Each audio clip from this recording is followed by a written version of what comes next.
Students, JP online classes में आपका स्वागत है। आज हम क्लास 10th में हमारी जो पाठ्य पुस्तक है क्षितिज, पाठ क्रमांक 3, कवि सेनापति द्वारा रचित जो कविता है, इस कविता में ऋतुओं का वर्णन किया गया है, उसका हम आज अध्ययन करेंगे।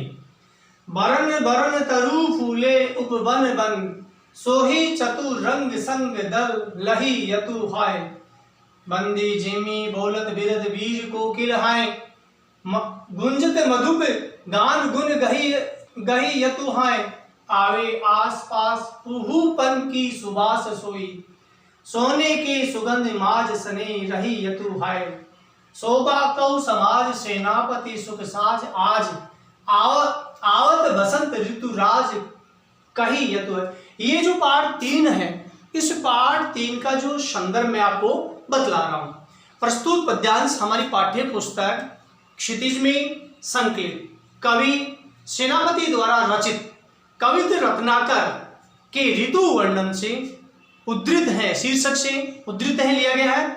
अब ये जो कविता, इसका प्रसंग क्या रहेगा वो मैं आपको बतला रहा हूं। इस कविता में कवि सेनापति ने बसंत ऋतु को ऋतुराज बताते हुए, यानी ऋतुओं का राजा बताते हुए और उसके आगमन पर प्रकृति के विविध जो रूप है, अनेक प्रकार के जो दृश्य होते हैं, उसका बहुत ही सुंदर तरीके से चित्रण किया गया है। बरन बरन तरु फूले उपवन बन, सोही चतुर रंग संग दल लही यतु हाय। बंदी जेमी बोलत बिरद वीर कोकिल हाय, गुंजत मधुप गान गुन गही यतु हाय। आवे आस पास पुहुपन की सुबास सोई, सोने के सुगंध माज सने रही यतु हाय। शोभा कौ समाज सेनापति सुख साज, आज आवत बसंत ऋतुराज कहे यतु। इस कविता के आप शब्दार्थ देखिए।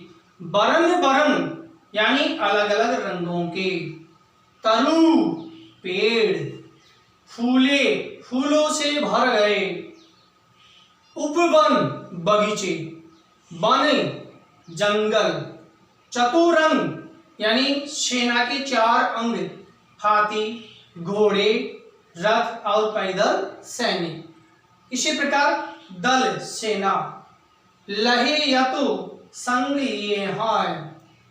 बंदी यशगान करने वाले, जिमी जैसे या के समान। बिरद, बिरद का मतलब होता है यश। कोकिल, कोकिल का मतलब होता है कोयल। मधुप भौरे, गही यतु ग्रहण करते हुए। कुहुपन फूलों की, सुबास सुगंध, माझ बीच में, ऋतुराज सभी ऋतुओं का राजा या सबसे सुंदर ऋतु।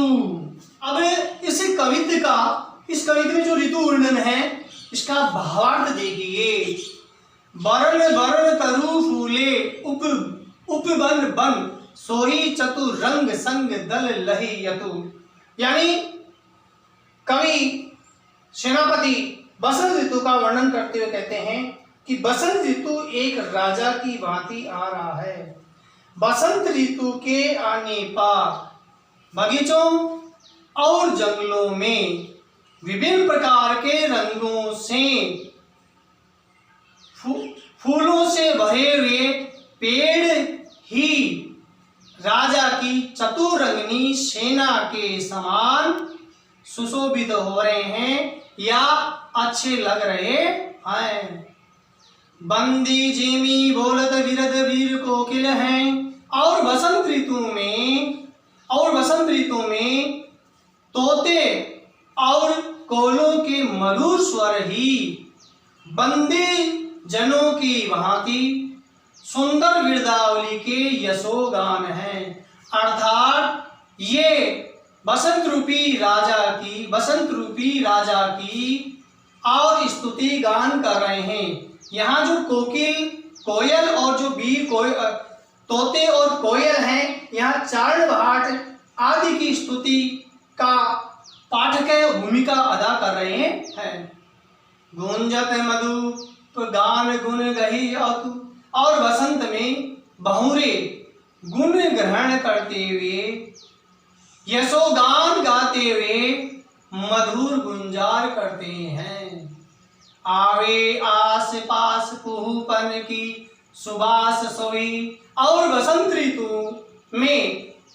ऋतु के आगमन से आसपास फूलों की सुगंध आती है। चारों ओर फूलों की सुगंध आती है। सोने की सुगंध माज सने रही यतु। इसी प्रकार जो सोने में सुगंध होने से दुगुना आनंद प्रदान कर रही है, अर्थात सोने में सुगंध की कहावत चरितार्थ कर रही है। सने रही यतु, और इसी प्रकार सने रही यतु, और उसमें सब और अनेक तरह के फूलों की सुगंध व्याप्त हो रही है। अर्थात कहने का मतलब है सरसों की सोने जैसे पीले फूलों के साथ सुगंध का छा जाना सोने में सुगंध होने की बात प्रत्यक्ष रूप से दिखाई देती है। शोभा को समाज सेनापति सुख साज आज, आवत बसंत ऋतु कही यतु। कवि सेनापति कहते हैं कि शोभा के समूह और सुंदर सुख साज सज्जा से युक्त बसंत ऋतु एक राजा के भांति आता हुआ और शोभायमान हो रहा है। उन्हें देखिए इन पंक्तियों का अर्थ, शोभा को समाज सेनापति सुख साज आज, आवत बसंत ऋतु कही यतु। कवि सेनापति कहते हैं कि शोभा के समूह और सुंदर सुखमय साज सज्जा से युक्त बसंत ऋतु एक राजा की भांति आता हुआ शोभायमान हो रहा है। अब ये जो कविता है, इस कविता में क्या बात बताई?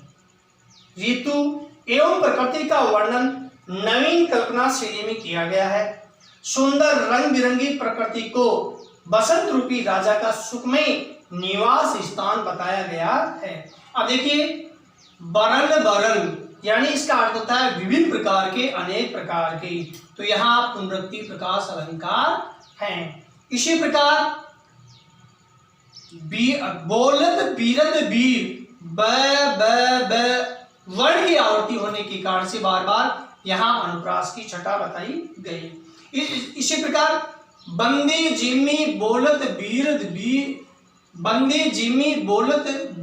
बीर कोकिल, इस पंक्ति में उपमा अलंकार है। क्यों? क्योंकि यहाँ जो ये कोयल है, तोते हैं, ये चारण भाट जो बंदीजन होते हैं, चारण भाट आदि की भूमिका को अदा कर रहे हैं। इसके कारण से यहाँ उपमा अलंकार बताया गया। अब कारण क्या है? क्योंकि यहाँ उपमावाचक शब्द इस पंक्ति में आया गया है।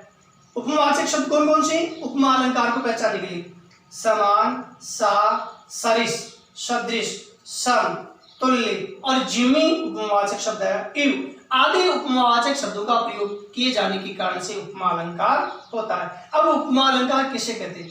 किसी एक वस्तु की किसी दूसरी वस्तु से तुलना की जाए, वहां उपमा अलंकार होता है। इसी प्रकार इस पूरे कवित्व में, पूरे छंद में सांग रूपक अलंकार का प्रयोग किया गया है। अर्थात सांग रूपक अलंकार किसे कहते हैं? जब उपमे पर उपमान का आरोप किया जाए और साथ ही उपमान के अंगों का भी उपमे के अंगों पर आरोप किया जाए, वहां सांग रूपक अलंकार होता है। साथ में ये जो कविता है, इस कविता में ब्रज भाषा का सुंदरता पूर्वक या शानदार तरीके से प्रयोग किया गया है।